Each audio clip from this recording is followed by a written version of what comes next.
Kamu dan sertamu juga. Inilah Injil Yesus Kristus menurut Santo Lukas.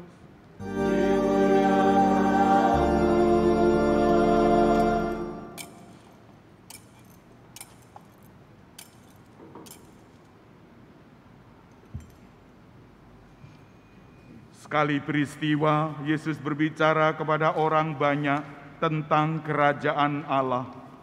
Ia menyembuhkan orang-orang yang memerlukan penyembuhan.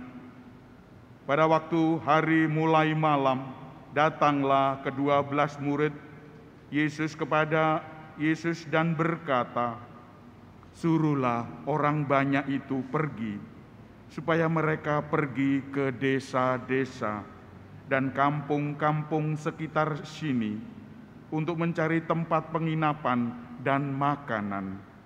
Karena di sini kita berada di tempat yang terpencil." Tetapi Yesus berkata kepada mereka, "Kamu harus memberi mereka makan." Mereka menjawab, "Yang ada pada kami tidak lebih dari 5 roti dan 2 ikan. Kecuali kalau kami pergi membeli makanan untuk semua orang sebanyak ini." Sebab di situ ada kira-kira 5.000 orang laki-laki.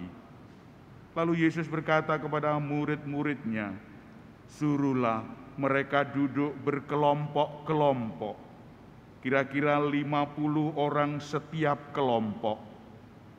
Murid-murid melakukannya dan menyuruh semua orang banyak itu duduk. Yesus mengambil 5 roti dan 2 ikan itu, lalu menengadah ke langit dan memberkati, kemudian memecah-mecahkan roti itu dan memberikannya kepada murid-muridnya, supaya dibagi-bagikan kepada orang banyak. Mereka semuanya makan sampai kenyang. Lalu dikumpulkan potongan-potongan roti yang lebih sebanyak 12 bakul. Demikianlah Injil Tuhan. Terpujilah Kristus.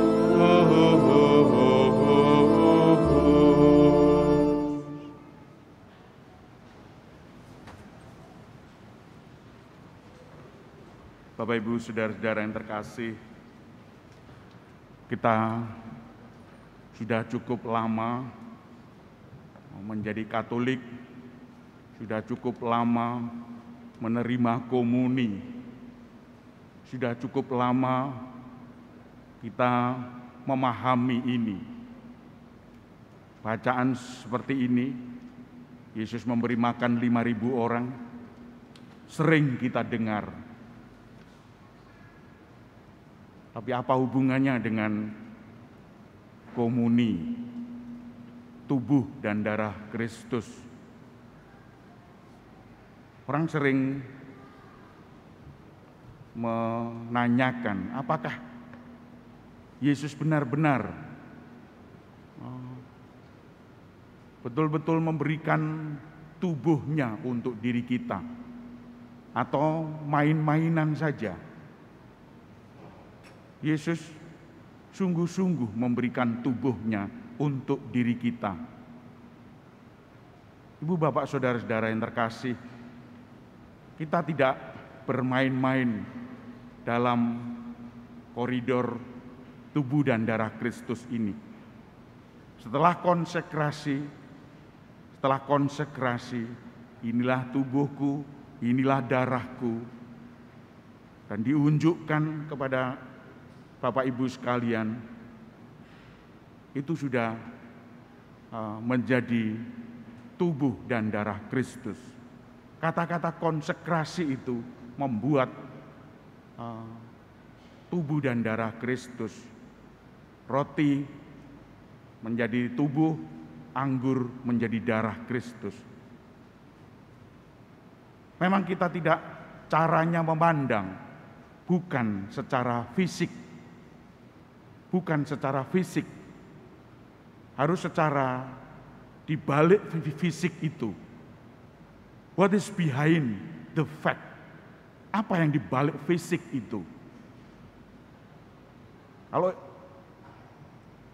kita bisa melihat apa yang di balik fisik itu, kita akan mengetahui bahwa fisik tidak ada apa-apanya. Misalnya contoh, merah putih bendera Indonesia. Bendera Indonesia itu terdiri dari warna merah dan warna putih. Siapa yang berani merobek bendera merah putih itu? Apa artinya untuk kita semua? Itu berarti bagi kita. Karena di balik bendera itu ada bangsa Indonesia. Tidak boleh diinjak-injak, tidak boleh disembarangkan, harus dihormati. Itulah di balik merah putih ada bangsa Indonesia. Contoh lain, kita mengenal bunga.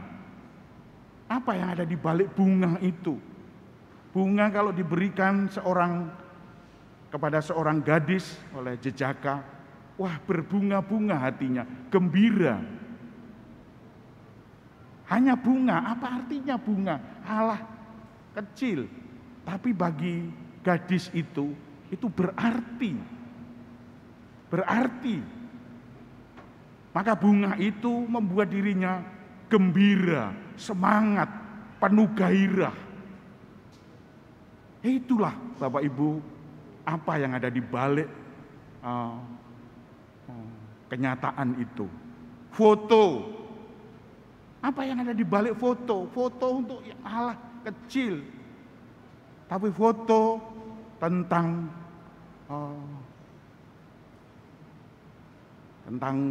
seseorang, jejaka atau gadis. Kalau foto diperlihatkan, waduh, semangat dia, gembira, senang. Lihat fotonya, lihat fotonya, lihat. Oh iya, semangat. Apa yang dibalik foto itu berbicara untuk diri kita. Itulah Bapak Ibu saudara-saudara yang terkasih, yang terjadi dalam tubuh dan darah Kristus. Tidak hanya kita memandang itu adalah roti begitu saja. Itu tidak memang anggur begitu saja. Kalau kita rasakan memang roti dan anggur. Tapi apa di balik peristiwa roti anggur menjadi tubuh dan darah Kristus? Inilah Bapak Ibu, sehingga orang-orang yang menerima tubuh dan darah Kristus menjadi gembira, semangat hidupnya. Apakah Bapak Ibu juga semangat? Apakah Bapak Ibu menjadi kuat? Kalau tidak apa-apa. Tidak apa-apa. Mungkin saat ini hanya sepintas. Bapak Ibu memandang sepintas.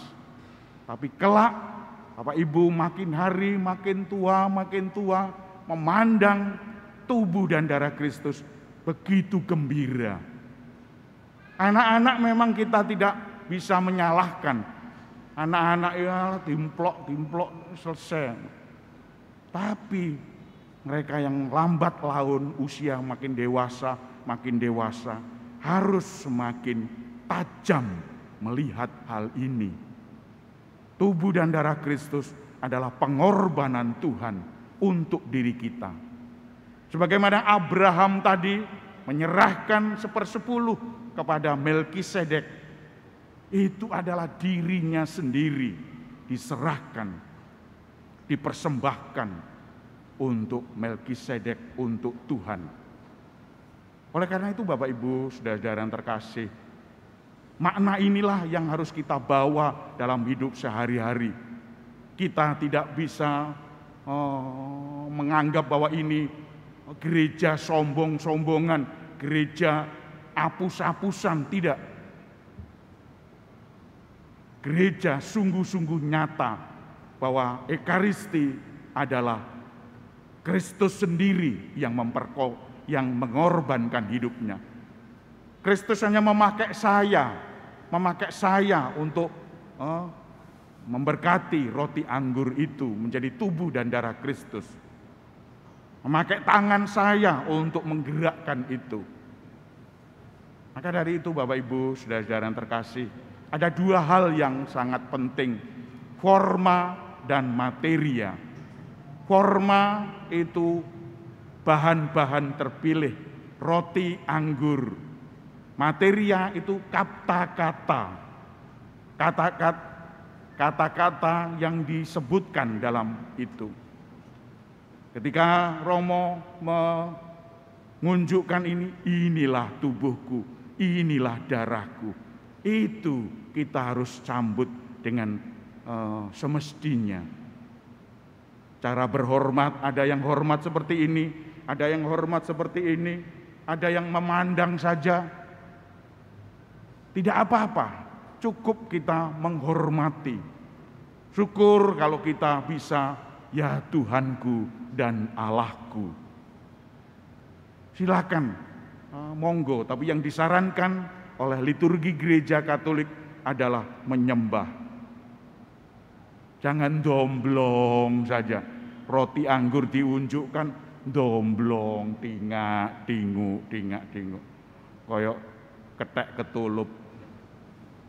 Bapak Ibu saudara yang terkasih, ada forma materia. Juga dalam baptis, dalam seluruh sakramen, ada forma materia. Dalam baptisan aku dicuri air ini perlu. Air ini perlu. Aku membaptis engkau dari nama Bapa dan Putra dan Roh Kudus. Cur. Kata-kata dan forma dan materia harus ada. Bapak Ibu, saudara-saudara yang terkasih, marilah kita menghayati tubuh dan darah Kristus sebagai korban Kristus. Karena korban Kristus, Kristuslah yang berkorban untuk diri kita, agar diri kita hidup, agar diri kita semangat. Oleh karena itu kita pantas kalau kita juga berkorban untuk anak-anak kita, suami istri kita, orang tua kita di rumah, karyawan-karyawan kita di tempat kerja. Karena mereka juga membantu menghidupi diri kita juga. Karyawan kalau tidak ada anak buah, kalau tidak bos tidak ada anak buah, tidak ada artinya. Bos, karyawan tidak ada bos juga tidak ada artinya. Saling membantu, saling mendukung. Oleh karena itu harus saling menghidupkan. Marilah Bapak Ibu kita mohon kekuatan kepada Tuhan agar kita dianugerahi kekuatan untuk selalu siap berkorban demi anak-anak, demi nusa dan bangsa, demi gereja. Tuhan memberkati kita. Amin. Marilah kita bangkit berdiri mengaturkan aku percaya bersama-sama. Aku percaya akan Allah, Bapa yang Maha Kuasa, pencipta langit dan bumi, dan akan Yesus Kristus putranya Tuhan kita, yang dikandung Roh Kudus dari Maria, yang menderita sengsara dalam penderitaan Pontius Pilatus, disalibkan, wafat dan dimakamkan, yang turun ke tempat penantian pada hari ketiga bangkit dari antara orang mati,